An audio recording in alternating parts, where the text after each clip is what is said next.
আপনারা তো চষে বেড়াচ্ছেন, কীরকম আপনাদের পাচ্ছেন, সারা পাচ্ছেন? সারা ভালো পাচ্ছি।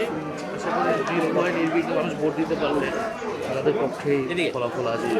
আচ্ছা, এই কয়েকদিন তো মাঠে দেখছেন, মাঠটা দেখছেন, মাঠে কীরকম প্রতিদ্বন্দ্বীরা আছে, মাঠটা কীরকম দেখছেন, আর সাধারণ জনগণ কী চাচ্ছেন? আপনার হ্যাঁ ভোটের পক্ষে যেটা চালিয়ে যাচ্ছেন।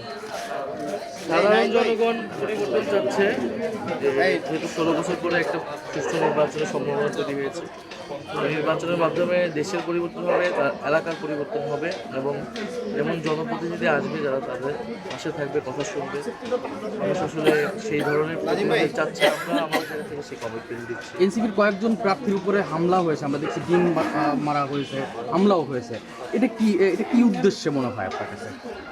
এটা প্রতিপক্ষকে দমন করার উদ্দেশ্যেই, যেহেতু এনসিপি 11 দলীয় জোটের পক্ষে একটা জনজোট তৈরি হয়েছে, তারা প্রতিদ্বন্দ্বী প্রার্থীকে ভয় পাচ্ছে, এ কারণে তারা তাদের সন্ত্রাসী বাহিনীকে লেলিয়ে দিয়েছে হেনস্থা করার জন্য। ফলে এটার ফলাফল আসলে ভালো হবে না, এটা তাদের পক্ষেও যাবে না আমরা মনে করি। তাদের প্রতি আহ্বান থাকবে যাতে তারা যাতে এই ধরনের আচরণ থেকে সরে আসে। আপনার বিএনপি বা অন্যান্য দল বিভিন্নভাবে ভোটার আকৃষ্ট করার জন্য অনেক প্রতিশ্রুতি দিচ্ছে, আপনারাও তো দিয়ে যাচ্ছেন। আসলে আপনারা যদি নির্বাচিত হন, তাহলে প্রথম ম্যানিফেস্টো আপনাদের কী থাকতে পারে, বা সেটা কীভাবে যারা তো বলছি, একটা তো প্রথম জুলাই সনদ বাস্তবায়ন, দ্বিতীয়ত হচ্ছে দুর্নীতি বৈষম্য মুক্ত একটা দেশ করা, আধিপত্যবাদ মুক্ত একটা দেশ। জয়ের জন্য তো আশাবাদী আপনি এই আসনে? আমরা আশাবাদী, বাকিরা তো ওনারা ঠিক করবে, দেশের জনগণ ঠিক করবে। আমার